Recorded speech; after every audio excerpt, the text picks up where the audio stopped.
Eita. Amém? Quem esteve aqui semana passada? Levanta a mão aí. Quase todo mundo, né? Semana passada nós estivemos aqui na série de João, que nós estamos fazendo já há 1 ano e meio. Comecei em janeiro de 2020 a pregar no Evangelho de João, todos os capítulos, versículo a versículo. E com muitos problemas aí no meio do caminho, pandemia, para culto, volta culto, a gente segue pregando nesse livro, né? Sendo abençoado por esse Evangelho. E hoje eu vou pregar, eu não costumo fazer isso aqui na juventude, mas vou pregar a segunda parte desse capítulo. Agora o capítulo 5, a partir do versículo 16. Eu queria que vocês abrissem suas Bíblias lá em João capítulo 5. Nós vamos ler do versículo 16 até o 24.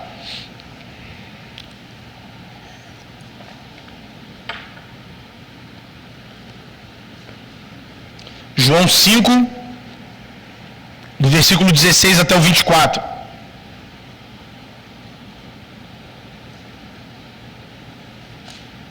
Para aqueles que não estavam aqui semana passada, nós ficamos na semana passada aqui falando a respeito do sábado. Jesus tinha realizado um milagre, uma cura no sábado, e nós ficamos meditando a respeito dos 3 primeiros versículos aqui desse trecho, 16, 17 e 18.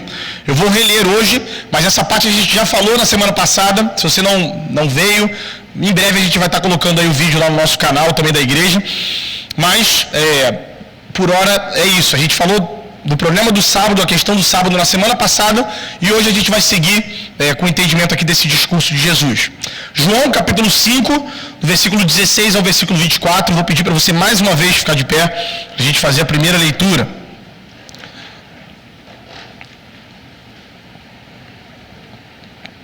Todos acharam? Todo mundo achou? Amém. Então vamos ler com atenção. Então os judeus passaram a perseguir Jesus, porque ele estava fazendo essas coisas no sábado. Disse-lhe Jesus: meu pai continua trabalhando até hoje, e eu também estou trabalhando. Por essa razão, os judeus mais ainda queriam matá-lo, pois não somente estava violando o sábado, mas também estava dizendo que Deus era seu próprio pai, igualando-se a Deus.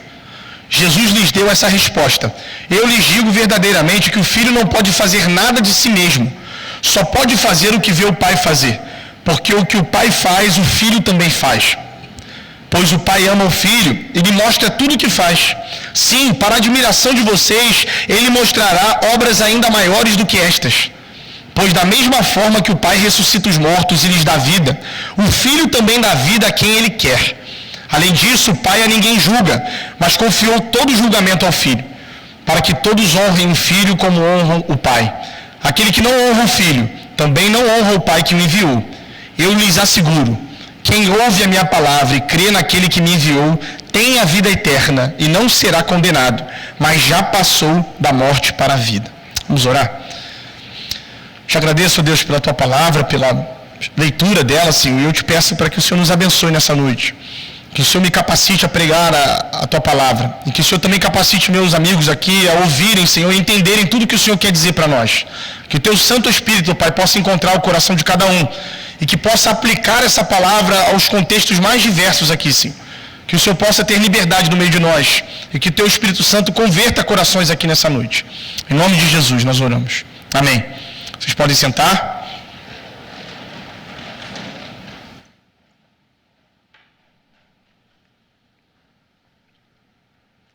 Tinha pensado numa introdução para esse texto, mas eu falei, eu não vou fazer, que eu acho que eu vou ser zoado para o resto da vida. Mas eu pensei em fazer aqui de última hora. Quem aqui já viu High School Musical? Levanta a mão. Os homens estão com vergonha, mas já viram também. Levanta a mão aí. Todo mundo já viu, né? Se eu não estou enganado, nesse filme maravilhoso chamado High School Musical, nesse musical que a Renata adora, fala que é melhor que os filmes que eu mostro para ela, a gente tem um episódio ali que é um pouco interessante. E tem um concurso, parece um show de talentos, né? Algo desse tipo, no High School Musical 2. Estou errado, Renato? Estou certo, né? Os fãs aí me corrijam. Parece que tem um concurso de talentos, de bandas, enfim. E aí a protagonista, que eu me esqueci o nome da personagem agora, Gabriela. Aí, Gabriela. Não é essa Gabriela, não. Ela é cantora e ela tem uma música. Ela vai cantar uma música e se prepara para cantar essa música. Mas parece que um outro grupo rival, que eu lembro que era Sharpay, né, o nome dela, uma lourinha, e eles descobrem essa música que eles estavam preparando, e ela faz uma versão diferente da mesma música. Estou errado, os fãs aí, estou certo? Todo mundo fez assim, estou certo ou não? Estou certo, né? E aí, na hora dessa competição, na hora dessa apresentação, eles vão lá cantar a música e esse grupo que copiou, que tentou copiar pelo menos, apresenta essa música na frente, apresenta primeiro essa música, e aí eles ficam preocupados, muito preocupados, porque que música eles cantariam agora? O que vai acontecer se eles tinham se preparado, já tinham a música certa, já tinham a apresentação perfeita, e chega na hora, algum outro grupo imitou aquilo que eles fariam, ou tentou imitar, fez uma nova roupagem ali musical e conseguiu fazer uma música talvez tão boa quanto a primeira, ou até melhor.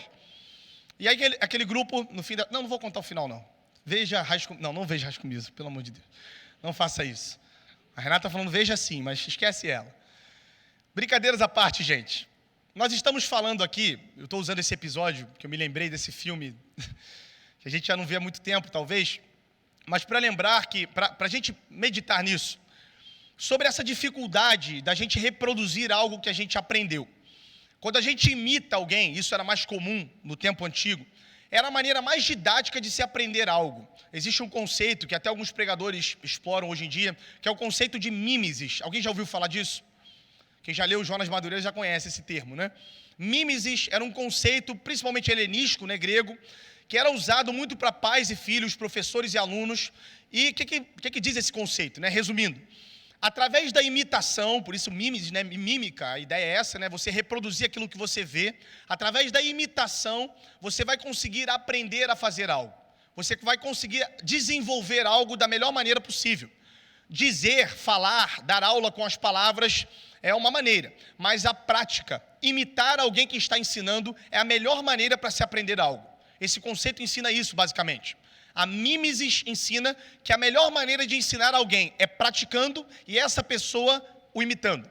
Se eu quero ensinar vocês algum assunto, alguma coisa, a longo prazo, eu vou chamar vocês para andarem comigo e através das atitudes vocês vão aprender aquilo que eu quero ensinar. Não vai ser como uma sala de aula, que a gente vai ter um quadro, eu vou escrever a matéria, vocês vão copiar no caderno e no fim das contas a gente vai fazer uma prova.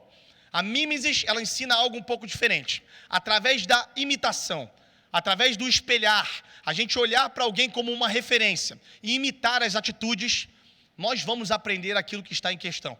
Essa é a melhor maneira de aprender algo. E aqui eles fizeram nesse filme, eles fazem uma imitação da maneira deles. Eles conseguem algo que era em comum, que era a letra da música, talvez até a harmonia da música, não sei, algum músico aí me corrija.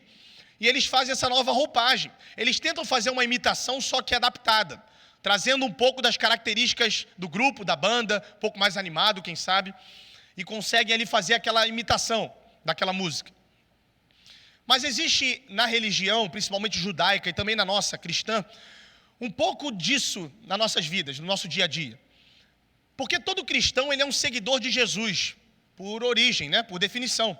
Todos nós seguimos o exemplo de Jesus. Todo cristão quer se parecer com Cristo.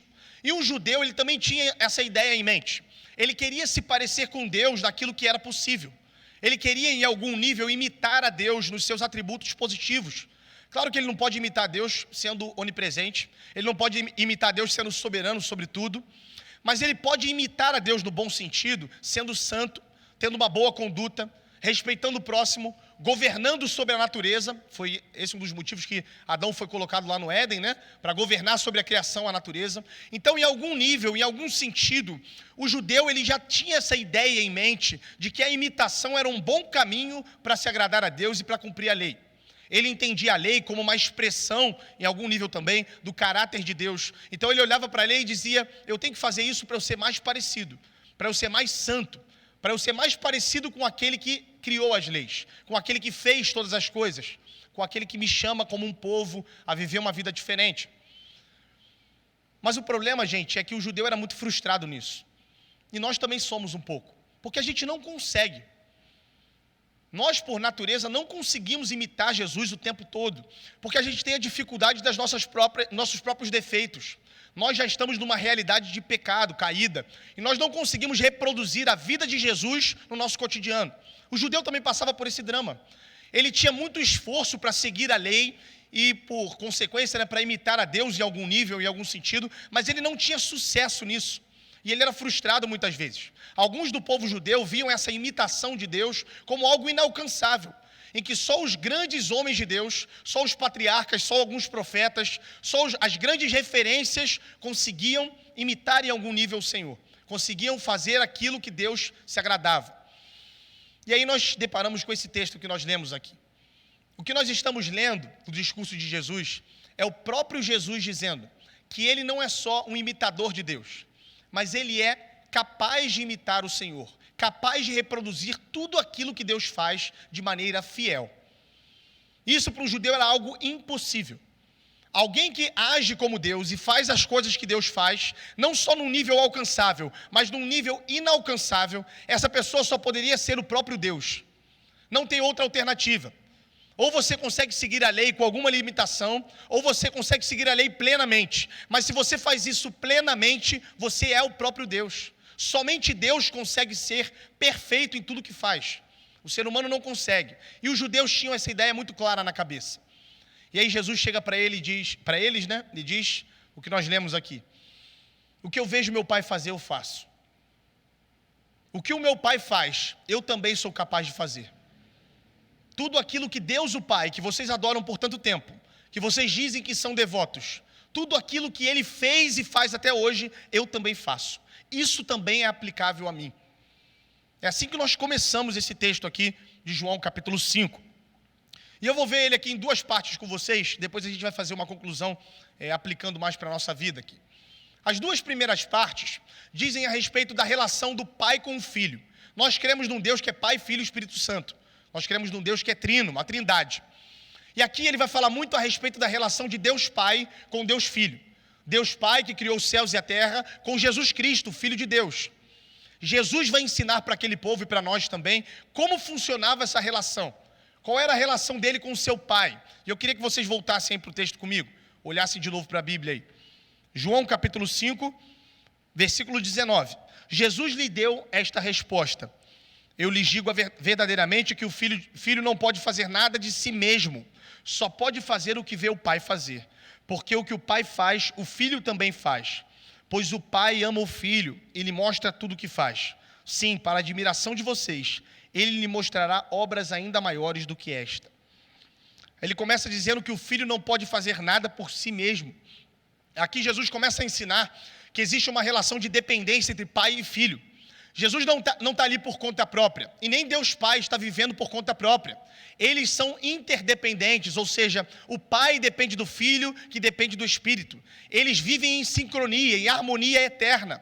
Jesus fala, eu não falo essas coisas, curo as pessoas e faço tudo o que eu faço por conta própria, porque me deu na telha. Mas tudo o que eu faço é aprovado pelo meu Pai.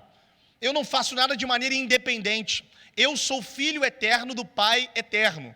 Então, tudo que vocês me veem fazer, todos os ensinamentos que vocês me veem transmitir, tudo isso é da vontade de Deus Pai. Eu estou em acordo, eu estou em sincronia com Deus que está nos céus. E aí esse conceito está bem espelhado, que a gente falou aqui na introdução, de mimesis, de imitação. O sonho daqueles judeus era serem santos como Deus é santo, ou como Deus como um padrão de santidade, e eles olhando para Deus e dizendo, nós conseguimos também agradar esse Deus santo. Nós não somos tão santos quanto, mas nós conseguimos agradá-lo com as nossas atitudes. Mas Jesus está dizendo mais. Ele está dizendo, não só com as minhas atitudes eu agrado a Deus, mas eu faço tudo aquilo que Deus faz. Se Deus é criador, eu sou criador. Se Deus é soberano, eu também sou.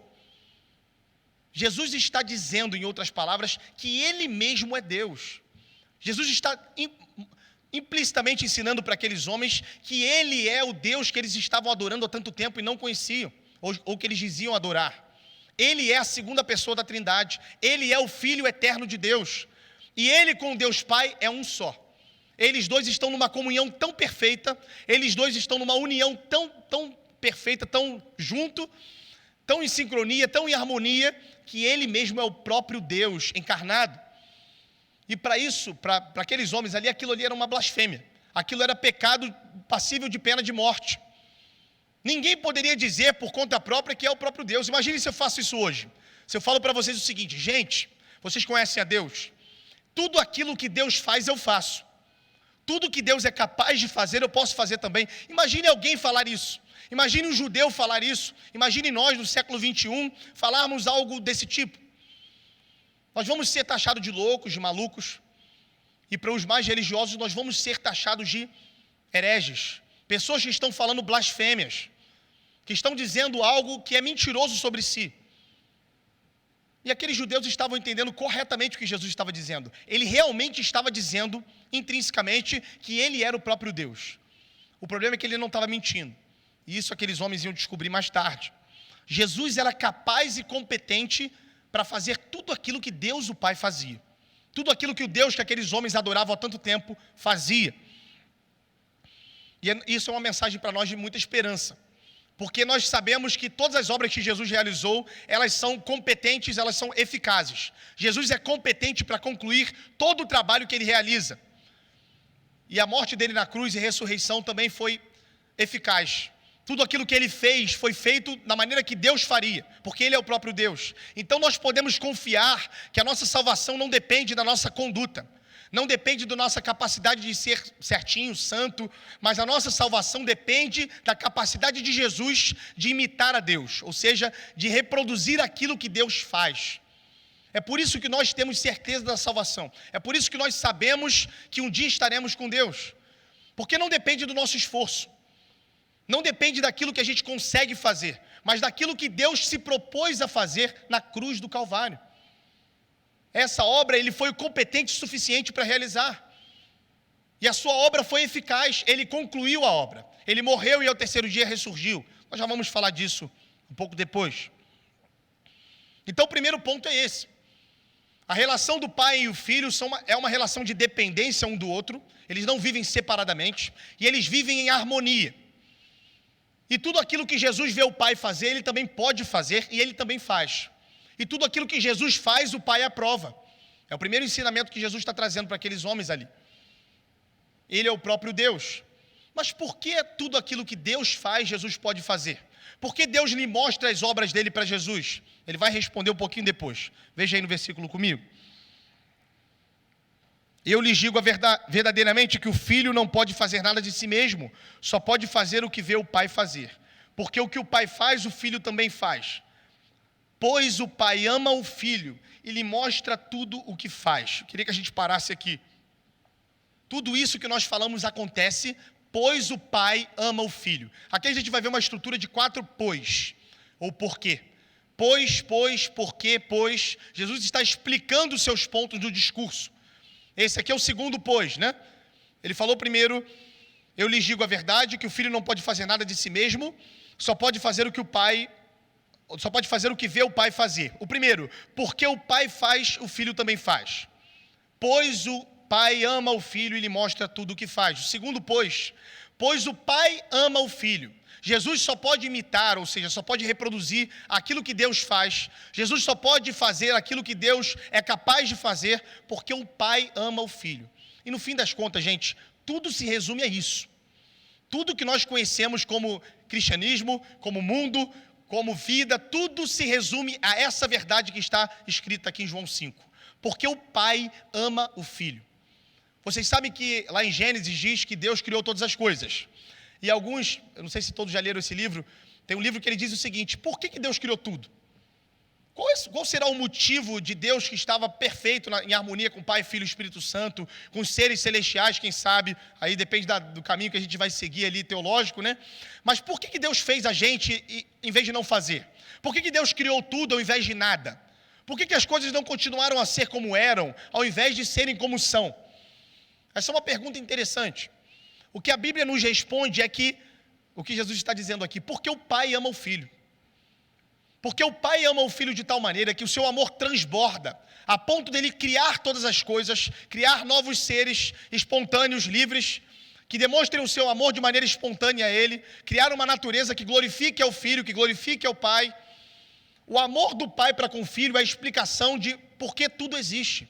Por que nós estamos aqui na terra? Porque Deus amou o seu filho. E esse amor foi transbordante. E esse amor chegou num ponto que não conseguia mais se manifestar de outra forma. E aí Deus cria todas as coisas, como uma expressão do seu amor ao seu filho. como um transbordar de amor por Ele. Ele cria todas as coisas, Ele concede liberdade aos homens. Aí você vai ler Gênesis 1, 2 e 3. Tudo se resume, tudo na Escritura, né? Se a gente falar doutrinariamente, tudo se resume a essa verdade. O Pai ama o Filho. O Pai eterno amou o seu Filho eterno, Jesus Cristo. Essa é a razão de tudo existir, do início ao fim. Tudo existe por transbordar de amor do Pai para com o Filho. E esse mesmo amor do Pai para com o Filho e do Filho para com o Pai, ele se manifesta de maneiras diferentes. Deus Pai ama Deus Filho. Deus ama Jesus. E Jesus ama a Deus como seu Pai. Mas isso se expressa de maneira diferente. Vocês perceberam isso no texto? Ele está dizendo que o Pai mostra as obras para o Filho. Ele ama tanto Jesus que ele mostra tudo aquilo que ele fará. Ele mostra tudo aquilo que ele já fez. E Jesus, como ama o seu Pai, ele obedece a tudo aquilo que o seu Pai comanda, ao que o seu Pai ordena. A relação de amor, ela é recíproca em algum sentido, mas na manifestação desse amor, ela não é igual. Deus Pai concede a Jesus a revelação de tudo. Ele mostra para Jesus todo o propósito de todas as coisas. E Jesus obedece a tudo aquilo que o Pai lhe ordena fazer. Deus amou o mundo de tal maneira que enviou o seu Filho. O Pai enviou o seu Filho ao mundo para todo que nele crê não pereça, mas tenha vida eterna. O Pai amando o Filho retribuindo o seu amor ao Pai. Isso se manifesta de maneiras distintas. O texto vai dizer para nós aqui, que nós lemos aqui no versículo 18, 19 em diante, né? Eu lhes digo a verdade, o Filho não pode fazer nada de si mesmo, só pode fazer o que vê o Pai fazer. Porque o Pai faz, o Filho também faz. Pois o Pai ama o Filho e lhe mostra tudo o que faz. Aqui é a manifestação de amor do Pai para com o Filho. Sim, para a admiração de vocês, Ele lhe mostrará obras ainda maiores do que estas. Aqui fechando esse primeiro ponto, o Pai ama o Filho e por isso tudo existe. Deus Pai ama eternamente Deus Filho. Isso acontece antes do mundo existir. Isso acontece eternamente. E esse amor transborda em um certo momento, a ponto de Deus criar todas as coisas. Criar céus, terra, criar os seres humanos. Esse é o transbordar de amor de Deus por seu Filho. Essa é a manifestação do amor de Deus para com o seu Filho. E Jesus responde a esse amor obedecendo aquilo que o seu Pai lhe propõe.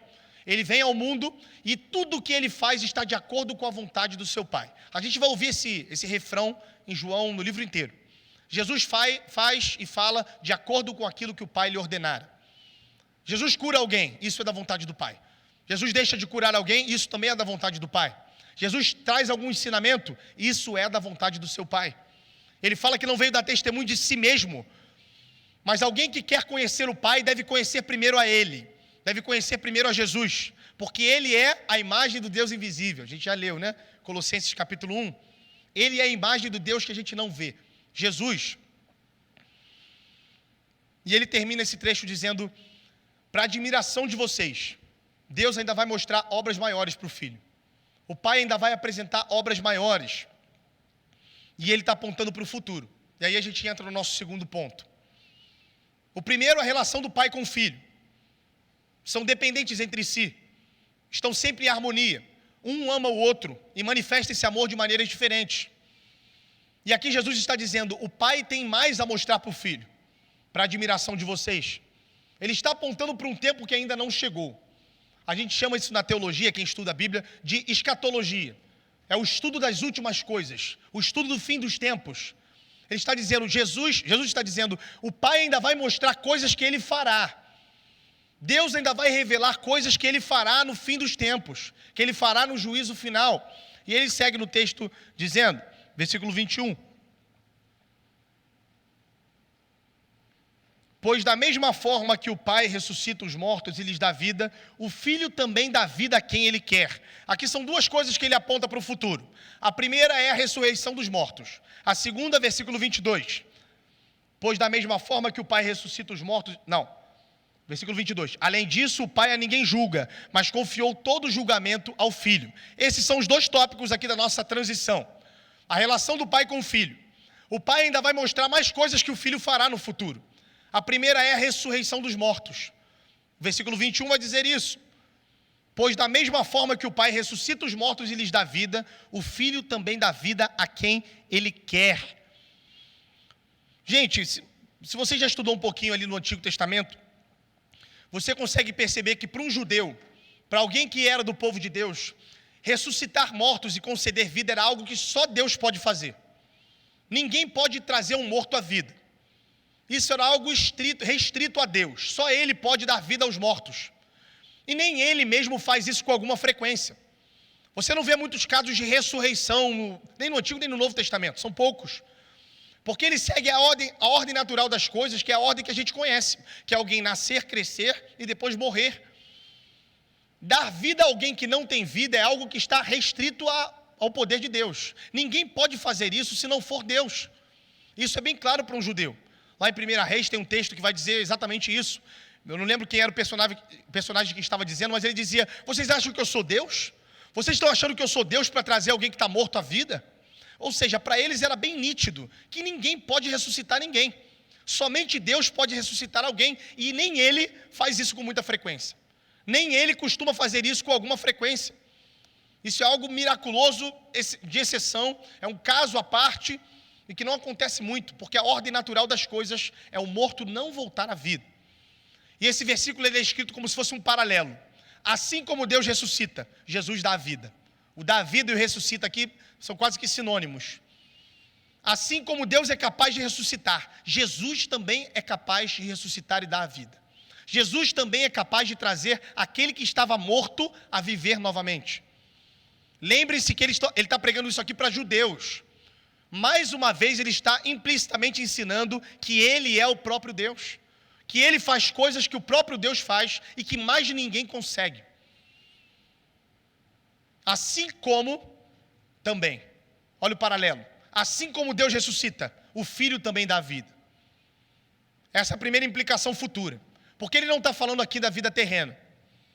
Muito provavelmente Jesus está se referindo àquilo que acontecerá no juízo final, em que o próprio Jesus será responsável em trazer à vida aqueles que estão mortos. No dia dos últimos tempos, no dia do juízo final, Jesus vai trazer aqueles que morreram à vida e vai chamar para desfrutarem da comunhão do Pai para sempre. Jesus tem esse poder. Ele tem o poder de trazer os mortos à vida e Ele fará isso futuramente.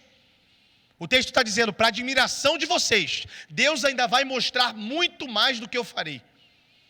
Muito mais do que eu, Filho de Deus, tenho capacidade de fazer. A primeira coisa, trazer mortos à vida. Isso acontecerá um dia. Jesus está ensinando para aqueles homens que chegará o dia que os mortos ressuscitarão e entrarão no gozo eterno com o Pai. E quem será o responsável por isso será Jesus, o Filho de Deus. Essa é a primeira implicação. A segunda, está aqui no versículo 22. Lê de novo comigo aí. Além disso, o Pai a ninguém julga, mas confiou todo o julgamento ao Filho.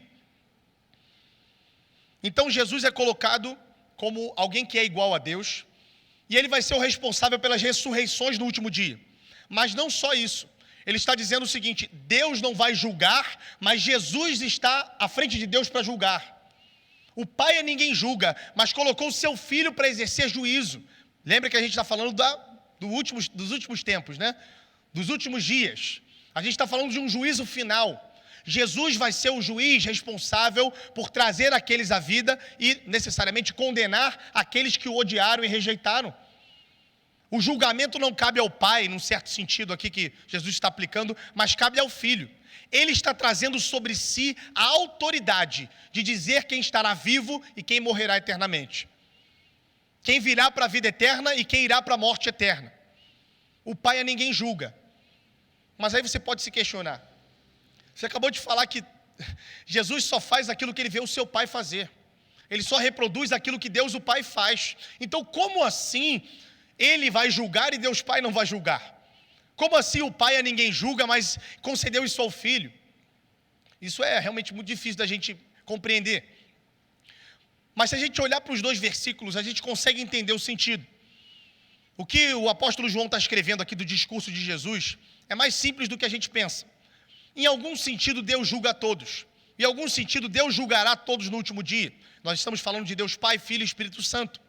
Mas o que nós estamos dizendo é que Jesus é o critério para saber se alguém é aprovado ou condenado.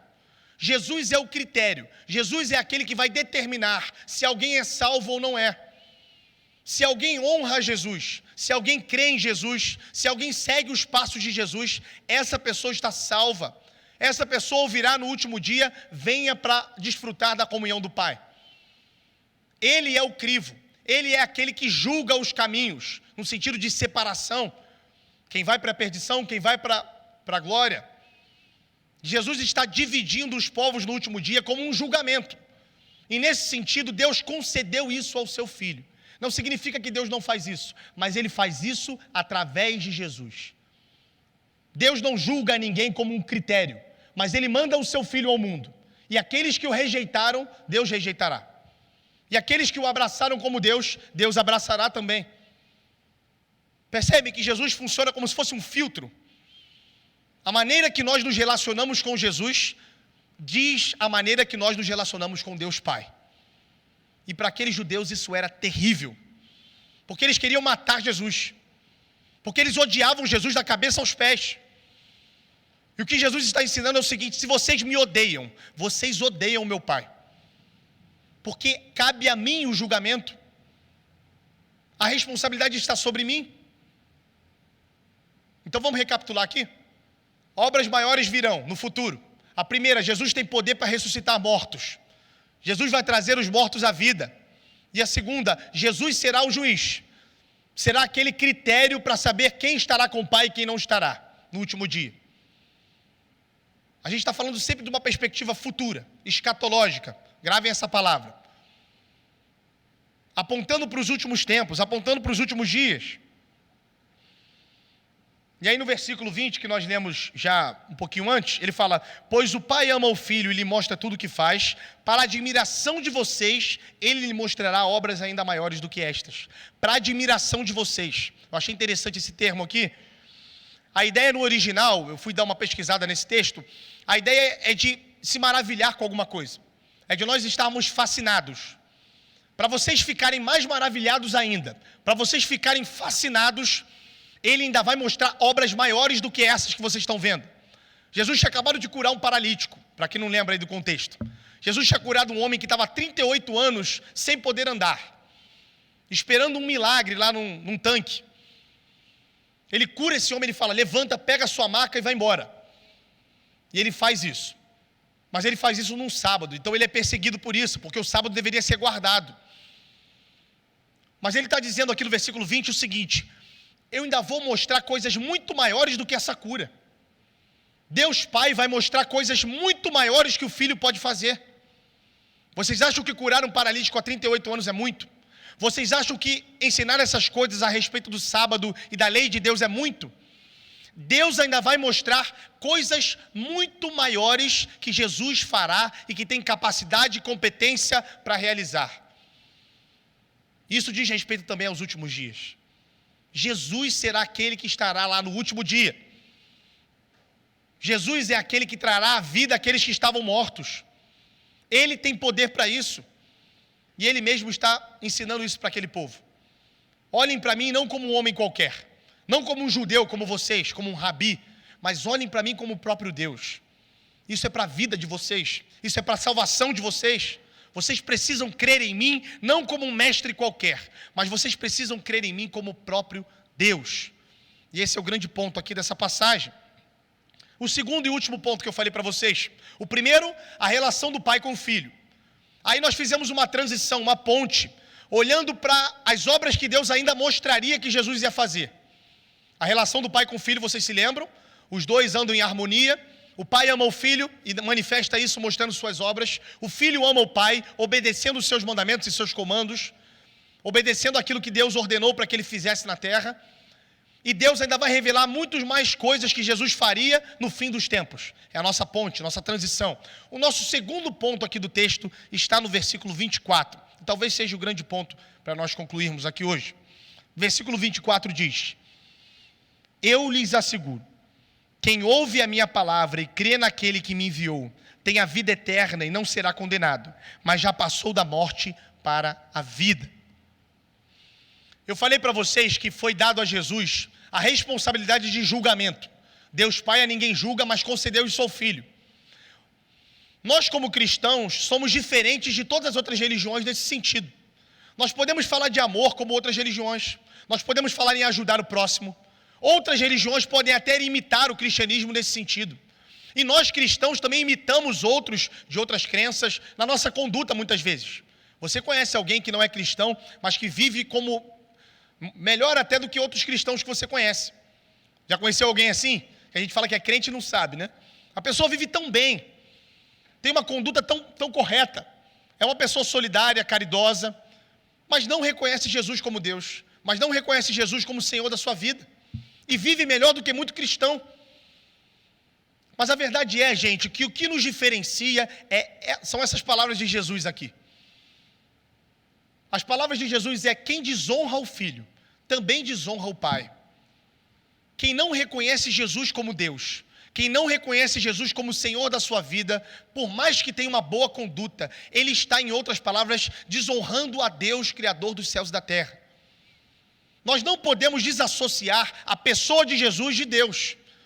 Nós não podemos desassociar o que está escrito nessa palavra a respeito de Cristo do próprio Deus. Nós vimos que Deus Pai e Deus Filho andam em harmonia. Então, se você não crê em Jesus como Deus, se você não crê naquilo que Jesus fala e faz, em outras palavras, você não crê em Deus. Quem está dizendo isso é o próprio Jesus. Isso nos distingue enquanto crença, enquanto religião. Nenhuma outra religião vai arrogar isso para si. Existe um único caminho. Eu sou o caminho, a verdade e a vida. Ninguém vem ao Pai se não for por mim, Jesus vai dizer em João 14. Ninguém vem ao Pai, ninguém pode chegar à comunhão com Deus se não for por Jesus. E aqui o nosso último ponto, ele vai dizer o seguinte: eu asseguro a vocês, eu garanto a vocês, que quem ouve a minha palavra e crê no que eu falo, quem obedece os mandamentos de Deus e segue os meus caminhos, em outras palavras, quem é o discípulo verdadeiro de Cristo, esse já tem a vida eterna e já passou da morte para a vida. Nós vimos que Jesus é capaz de dar vida a mortos.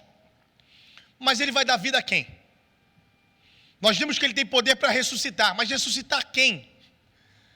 Nós já estamos falando lá do último dia. Nós estamos falando lá do juízo final. Ele é capaz de dar vida àquele que não tem vida. Ele é capaz de trazer a vida àqueles que estão mortos. Mas de que maneira isso se aplica à nossa vida hoje? Qual é o contato desse tipo de texto com a gente? Porque nós ainda não chegamos no juízo final. Nós ainda não chegamos nesse tempo escatológico, dos últimos dias. Nós ainda estamos vivendo. Nós ainda estamos aguardando a volta de Jesus. Será que isso se aplica para a gente hoje? Será que essa capacidade de Jesus de trazer mortos à vida, isso implica na nossa vida hoje, de alguma forma? Jesus vai responder isso nesse versículo aqui, 24. Os que ouvem a sua palavra e creem no seu Pai. Jesus curou aquele paralítico com a sua palavra. Ele falou para ele: levanta, pega a sua maca e anda. Ele dá vida com a sua palavra. Quando nós somos convidados a crer na sua palavra, nós cremos que a sua palavra é capaz de dar vida. Vocês lembram do episódio lá de Lázaro? Lázaro tinha morrido, já fazia alguns dias. E Jesus manda ele voltar à vida. Ele manda Lázaro sair da tumba. E o que acontece é que Lázaro levanta e sai. Porque a palavra de Deus gera vida. Porque a palavra de Jesus é capaz de trazer mortos à vida. Ele vai fazer isso no último dia, sim. Mas ele já faz isso nos tempos de hoje. Ele fez isso com Lázaro fisicamente. Nós vamos falar disso mais para frente. Mas ele já estava fazendo com esse episódio, dando uma dica do que ele faria de maneira definitiva nas nossas vidas. Sabe por quê, gente? Porque todos nós nascemos numa condição de morte espiritual.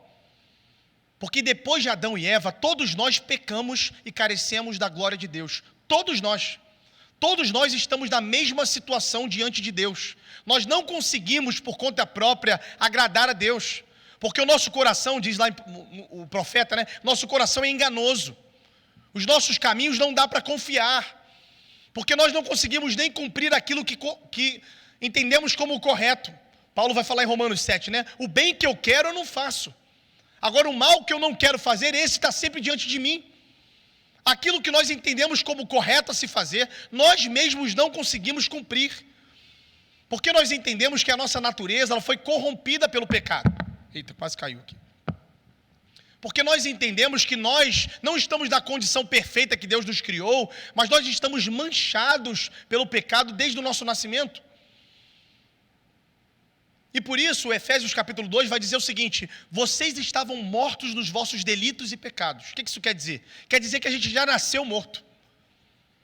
Nós nascemos fisicamente, mas espiritualmente mortos. Nós já estamos numa condição diante de Deus de afastamento e rebeldia. Porque nós, por conta própria, não conseguimos chegar até Deus. Não conseguimos atingir o seu patamar de santidade. Não conseguimos imitá-lo, como Jesus faz muito bem. Nós não conseguimos olhar para Deus como um espelho de santidade e imitar aquilo que Ele faz, porque nós não temos essa capacidade mais. O pecado tirou isso da gente. A serpente, quando enganou o primeiro casal, ela derrubou toda a humanidade. Romanos 3 vai dizer isso para a gente: todos pecaram e carecem da glória de Deus. A gente vê isso no nosso dia a dia. Você já passou algum dia sem pecar? Sem mentir? Sem enganar alguém? Quem sabe sem pensar coisas que você sabe que não agradam a Deus? Sem falar mal de alguém? Nós não conseguimos por conta própria agradar a Deus sem a ajuda e auxílio dEle mesmo. Porque essa é a nossa nova natureza. Velha natureza, mas nova, vocês entenderam o que eu quis dizer, né? A nossa nova natureza depois de Adão é essa. É uma natureza triste e que nós não temos mais esperança. É por isso que nós precisamos de ressurreição já hoje. É por isso que nós não temos que esperar o último dia, o juízo final que Jesus está apontando aqui. Porque nós já precisamos de ressurreição para hoje. É porque nós já precisamos voltar à vida enquanto estamos em vida. Porque a partir do momento que morremos, e nós sabemos que é dado ao homem morrer somente uma vez, Hebreus vai ensinar isso, quando nós morremos não tem mais chance. Nós vivemos uma vida só. E é nessa vida que nós temos que buscar a Deus, mas por conta própria não dá. Porque nós estamos mortos. E como vocês sabem muito bem, morto, eu entendo de morto, né? Vocês sabem por quê, né? Eu trabalho lá no... Coitado, cadê o Júlio? O Júlio não está aí não. Trabalho no cemitério, para quem não sabe. A gente vê morto, não vê morto todo dia, né? Mas às vezes vê um morto ou outro. Morto não reage. Morto não tem vontade. Morto não consegue se aproximar de nada ou fazer nada por conta própria porque ele está morto. Porque não existe vida nele. E se nós pensarmos na perspectiva espiritual, nós estamos nessa condição. Não estou dizendo nós aqui, mas a humanidade já se encontrou nessa posição um dia. De não conseguir chegar até Deus por conta própria. E aí o que acontece com a gente? Vocês perceberam o tempo verbal aqui do versículo 24? A gente está falando de coisas futuras. Jesus tem poder para ressuscitar os mortos e vai fazer isso um dia. Jesus vai julgar todos futuramente. Tudo isso está apontando para a escatologia, para os últimos dias. Mas olha o versículo 24 que vai dizer: eu lhes asseguro, quem ouve a minha palavra, presente, e crê naquele que me enviou, tem a vida eterna e não será condenado. Tem no presente e não será condenado no último dia. Nós temos hoje a vida eterna se ouvimos e cremos em Jesus. E não seremos condenados no futuro. Nós fomos absolvidos. E o texto segue: mas já passou da morte para a vida. Jesus está dizendo o seguinte: aquele que me ouve e crê na minha palavra, e crê naquele que me enviou, não será condenado mais. Nós estamos mortos, condenados, estamos caminhando para a perdição eterna. Mas agora aqueles que ouviram a voz de Jesus e creram, não estão mais por esse caminho. Agora estão livres da condenação futura e já têm a vida eterna em si, no presente. Nós não precisamos esperar o juízo, porque nós já experimentamos daquilo que virá. Hoje nós já podemos provar daquilo que nos aguarda. A presença de Deus em nós já nos faz ter um vislumbre do que Deus está preparando para nós um dia. Aí você vai ler as cartas de Paulo e vai se lembrar da paz que excede o entendimento. Nossa vida está um caos, mas nós estamos em paz. Da certeza que estaremos com Deus um dia, da alegria em estar com os irmãos todos os domingos e sábados, do prazer que é nós trabalharmos e buscarmos o sustento, e no final do mês conseguimos comer, vestir, pagar as contas. Esses prazeres da vida estão nos lembrando, estão nos fazendo ter um vislumbre do que acontecerá posteriormente. Nós já temos dentro de nós a vida eterna. Jesus está garantindo isso. Claro que ele não está falando de vida eterna física. Todo mundo aqui vai morrer um dia. Só se Jesus não voltar antes. Mas ele está falando de uma vida espiritual. Nós estávamos mortos espiritualmente e voltamos à vida. Jesus está dizendo que os que ouvem, creem, recebem e obedecem já têm a vida eterna em si, por um poder divino que enche e aponta para a nova realidade futura. Vocês perceberam que Jesus falou que vocês já têm a vida eterna, mas não serão condenados no futuro? Isso pode gerar algum questionamento na gente, né? Como assim a gente não vai ser condenado? O juízo nem chegou, como assim a gente já está absolvido? O final dos tempos nem chegou, o Apocalipse nem chegou ainda, e eu já estou livre. E eu já não vou ser mais condenado eu não vou ser mais julgado para condenação eterna. Como assim eu já estou livre de algo que nem aconteceu ainda? Já pensaram nisso? Nós já temos a vida eterna e já estamos livres de algo que nem aconteceu. Como assim? Como nós podemos estar livres se o julgamento final ainda não aconteceu? Se as coisas ainda não terminaram? E a resposta é uma das coisas mais bonitas que existem em toda a Bíblia. Nós já estamos livres porque esse julgamento para nós já aconteceu ali, ó, na cruz. Na cruz do Calvário, o nosso julgamento foi terminado, concluído, satisfeito. A nossa condenação, ela foi posta ali com Jesus. Jesus foi morto e aquele foi o nosso juízo final. Ele foi condenado em nosso lugar. Ele morreu sem merecer e pagou pelos nossos pecados, sabe para quê? Para a gente estar absolvido no último dia. Para quando chegar esse tempo de juízo final, nós podemos nos desviar desse julgamento. Nós já temos a vida eterna e já temos a liberação de uma condenação futura, porque Jesus já morreu por nós. Quando você ouve a palavra de Jesus, quando você crê em Jesus e, consequentemente, vive uma vida diante dele, você já está livre da sua condenação eterna e futura. Isso é a melhor notícia do mundo. Sabe por quê, gente? Porque igreja não é lugar de gente certinha. Porque aqui na igreja a gente não precisa ter uma conduta perfeita e ilibada para ir para o céu um dia, para viver uma vida com Deus. O que Jesus está dizendo é o seguinte: vocês já estão livres somente pelo fato de crerem em mim como Deus. Crerem no que eu digo, porque eu já sofri por vocês. Alguns têm essa ideia, né, de vida, estou sofrendo algo na minha vida, deve ser castigo de Deus pelo pecado que eu cometi semana passada. Eu cometi um pecado, é por isso que eu estou com briga em casa, que eu estou com uns problemas na família. Nenhuma condenação há para aqueles que estão em Cristo Jesus. As condenações que nós deveríamos sofrer, Jesus já sofreu por nós. O que nós passamos nessa vida de coisas difíceis, sofrimentos, é a maneira de Deus nos calibrar. É a maneira de Deus nos fazer mais parecidos com Jesus, nesse movimento de mímesis, nesse movimento mimético, de santidade, de imitação. Nós sofremos porque Deus quer que nós nos pareçamos cada vez mais com Jesus. E a maneira que Ele tem para fazer isso é com sofrimento. No mundo vocês vão ter aflições, mas tenham bom ânimo, eu venci o mundo. Jesus disse. Ali resolveu os nossos problemas, ali, na cruz do Calvário. É por isso que a condenação futura para nós já está resolvida. Vocês conseguem entender quão bonita, bela, profunda, maravilhosa é essa mensagem? A pior pessoa que você conhece tem esperança ainda. Basta ela ouvir Jesus e crer. Se você se considera a pior pessoa que você conhece, você também tem esperança. Porque Jesus está dizendo, se você me ouvir, crer no que eu estou dizendo, você já está livre de uma condenação que nem chegou ainda. Porque eu já paguei pelos pecados. Aqui ainda não, mas nós sabemos que Ele já pagou. Nós sabemos o final da história. Nós chamamos isso de escatologia antecipada. Existe um termo teológico para isso. Escatologia inaugurada. Jesus está inaugurando os novos tempos e os tempos futuros. Nós já estamos experimentando do fim dos tempos hoje, no bom sentido. Nós já temos a vida eterna, já estamos livres da condenação. Só estamos esperando o nosso caminho aqui por essa terra. Então significa que a gente pode viver de qualquer forma, né, João? Já está garantido? Uma vez salvo, salvo para sempre.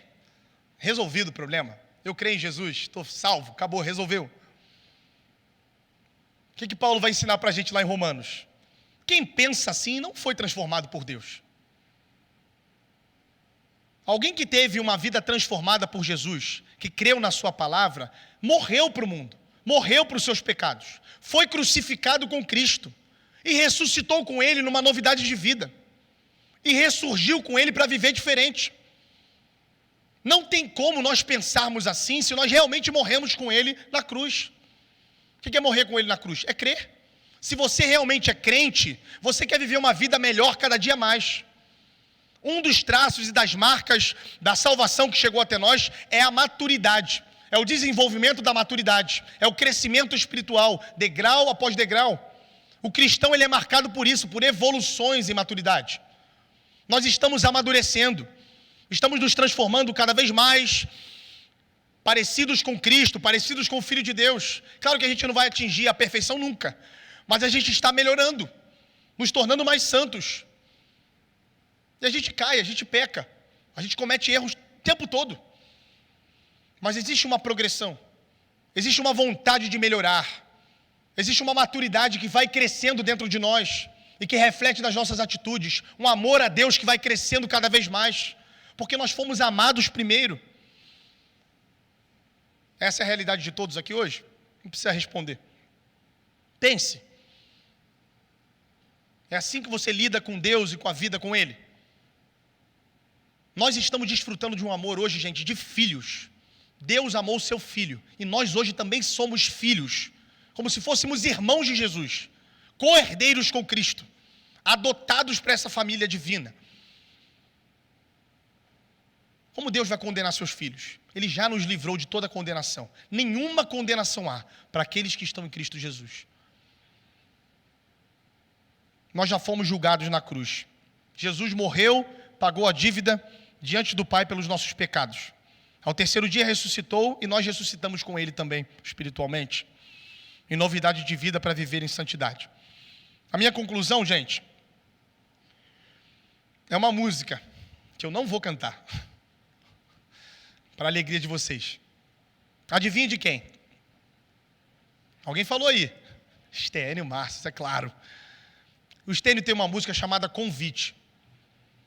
E eu coloquei a letra aqui no meu esboço, que eu iria ler com vocês. Se vocês puderem depois, escutem. A letra da música é o seguinte: venham ouvir do amor que Deus Pai provou, porque sendo nós ainda pecadores, o sangue de Jesus manchou a cruz. Justificados mediante a fé, temos paz com Deus em Cristo Jesus. E quem nada mereceu, toda a graça recebeu, porque simplesmente Deus nos quis amar. Foi por isso. É por isso que a gente está aqui.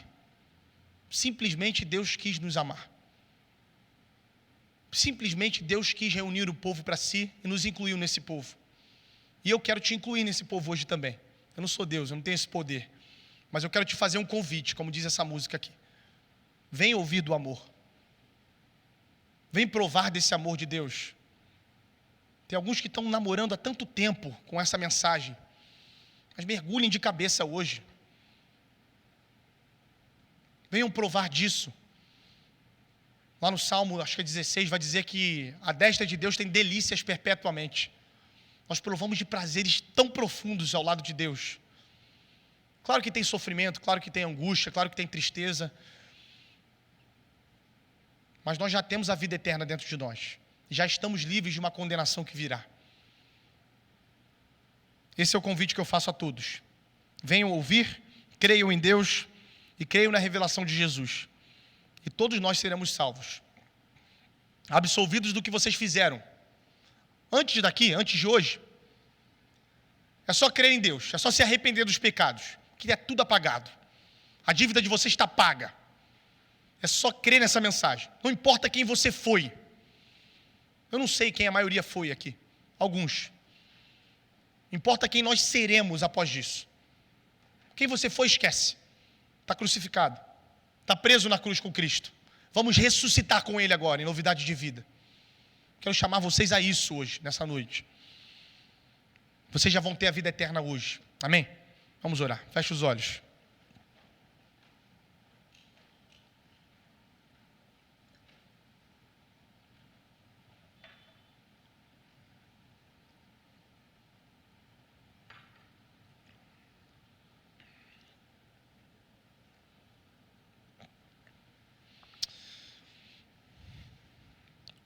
Pai, eu sei que muitos aqui pensam que caminham contigo, mas não caminham, Senhor.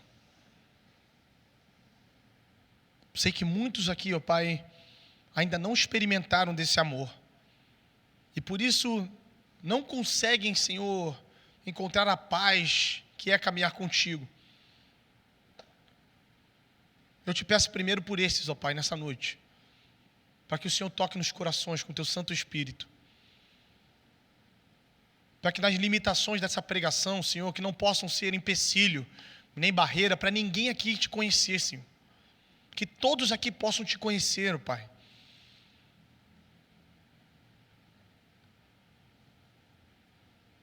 Aqueles que se sentem culpados, Senhor, que já caminham contigo, mas se sentem culpados e indignos de estarem aqui na igreja.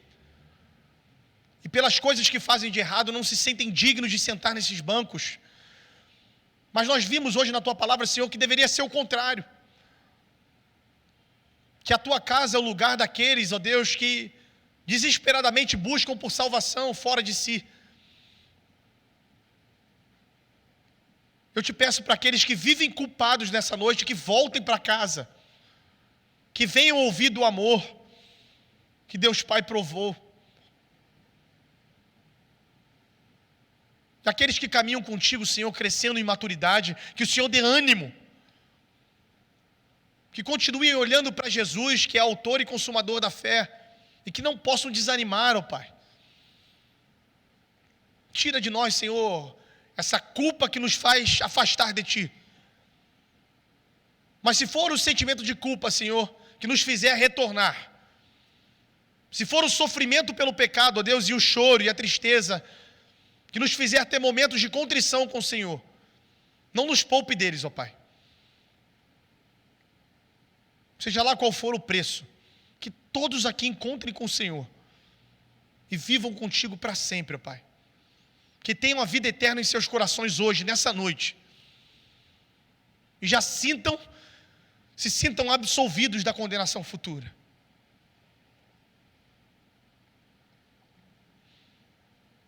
Eu oro por todos aqui, Senhor.